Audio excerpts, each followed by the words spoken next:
Assalamu alaikum, and welcome back once again to Today in African History with Baba Shaka. I'm Baba Shaka, and today is August 17, 2021, and it's the birthday of the Honorable Marcus Masiah Garvey.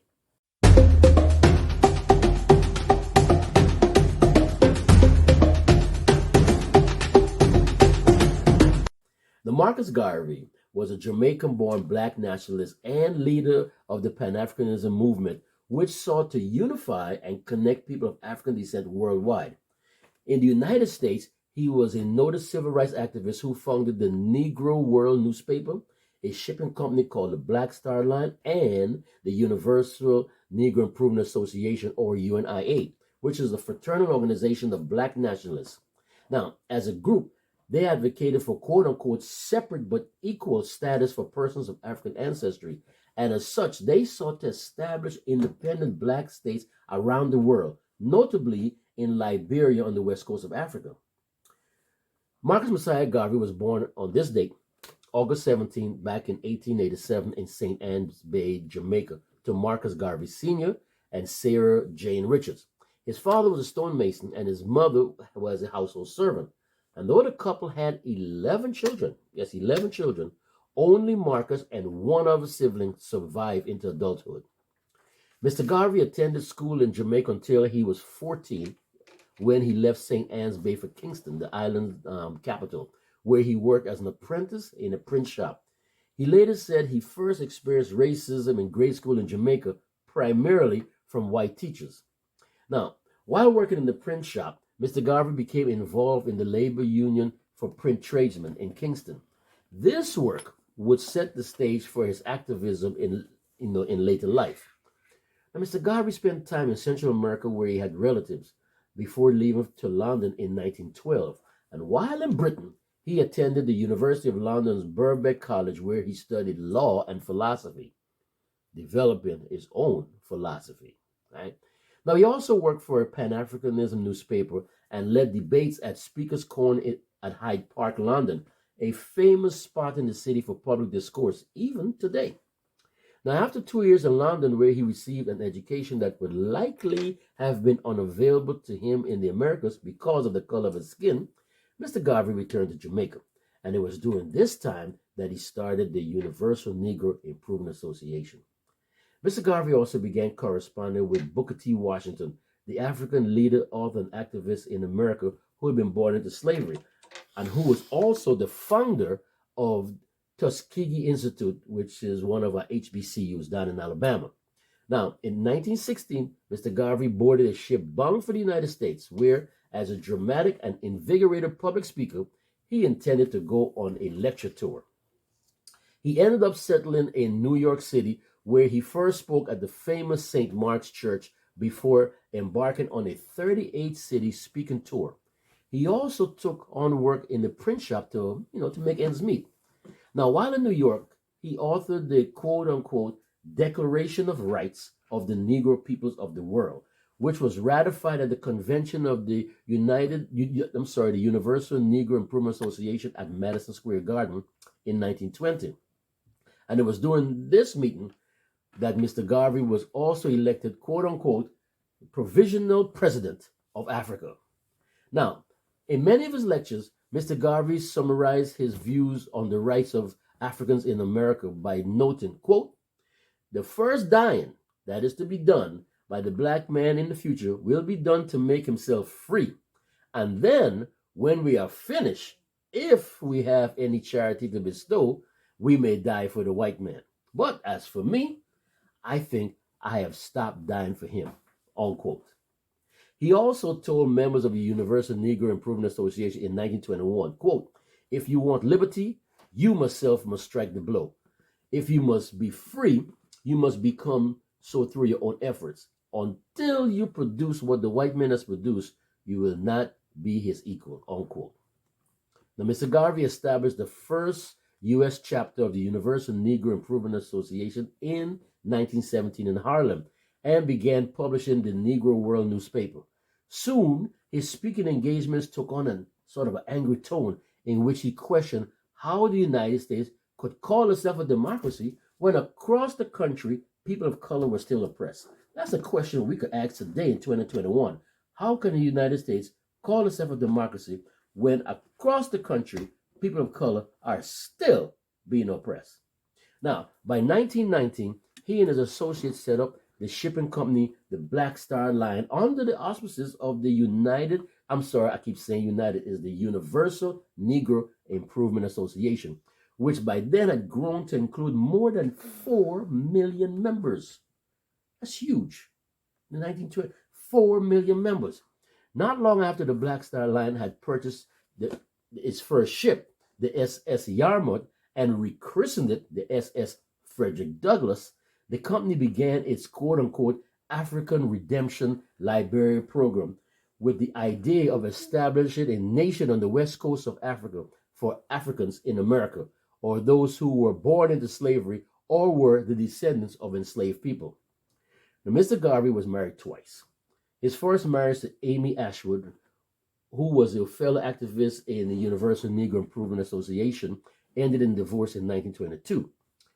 Later that year, Mr. Garvey married Amy Jacques, who was also active in social causes. Seemed like he had an affinity for the name Amy. And this couple had 2 sons together, Marcus Masiah Garvey III and Julius Winston Garvey. Now, because of his outspoken activism and black nationalism, Mr. Garvey became the target of J. Edgar Hoover of the Bureau of Investigation, or the BOI, which is a precursor to today's FBI. The BOI began investigating Garvey on charges of mail fraud in connection with a brochure for the Black Star Line that included a photo of a ship before the company actually had a vessel in its fleet. Hoover, who referred to Mr. Garvey as, quote, a notorious Negro agitator, unquote, even hired the first black FBI agent in 1919 to spy on Garvey. Now, keep in mind, J. Edgar Hoover despised black people, wouldn't even hire us in the organization that he headed. But in order to spy on Marcus Garvey and the UNIA, he hired the first black FBI agent. Now you got to ask yourself the question, what self-respecting black man would take such a job to go spy on the brother man on behalf of the other man? I know, sounds like Jesse Jackson. That's probably where I got it from. Okay, but as I said, that question. Okay? In 1923, after a controversial trial, Mr. Garvey was found guilty of these charges, which history has proven to be trumped up, and sentenced to a maximum of 5 years in prison. He blamed a Jewish judge and Jewish jurors for his conviction, saying that they sought retribution against him after he had agreed to meet with the Grand Wizard of the Ku Klux Klan, or the KKK, several months prior to the trial. You see, Mr. Garvey believed he and the KKK shared similar views on segregation, given that he sought a separate state for Africans in America. KKK want white people to stay over there. Mr. Garvey want African people to stay over here. On that particular view, they had that in common, so to speak. He began serving his sentence at Atlanta prison in 1925, and it's from there that he authored his famous paper, First Message to the Negroes of the World from Atlanta Prison. Right? In it, he wrote, quote, after my enemies are satisfied, in this life or death, I shall come back to you to serve even as I had served before. In life, I shall be the same. In death, I shall be a terror to the foes of Negro liberty. If death has power, then count on me in death to be the real Marcus Garvey I would like to be. If I may come in an earthquake or a cyclone or plague or pestilence, or as God will have me, then be assured that I shall never desert you and make your enemies triumph over you, unquote. Now, when he was released from prison in 1928, after serving 3 years of his sentence and then deported, Mr. Garvey traveled to Geneva, Switzerland to speak to the League of Nations, which is the precursor of today's UN, or as some of my friends would say, the useless N, on issues of race and the worldwide abuse of people of color. Right? A few months later, he returned to Jamaica, where he established the People's Political Party, that nation's first modern political organization, and his platform focused on workers' rights and the poor, a mantle that was taken up later by the likes of Dr. Martin Luther King Jr. and today's Reverend Barber. All right, check them out. Now, in 1935, Mr. Garvey returned to London, where he lived and worked until his death at age 52. He was only 52 years old, doing all of this stuff in 52 years. Quite a remarkable man. Marcus Masiah Garvey died on June 10th, 1940, from complications brought on by 2 strokes. And now, due to World War II travel restrictions, he was originally buried in St. Mary's Roman Catholic Cemetery in Kensal Green, London. But on November 13, 1964, his body was exhumed and buried beneath the Marcus Garvey Memorial in National Heroes Park in Kingston, Jamaica. But while in London, Mr. Garvey continued to write and coordinate the establishment of the School of African Philosophy in Toronto to train future leaders of the Universal Negro Improvement Association. By then, the organization had more than 1,000 chapters worldwide.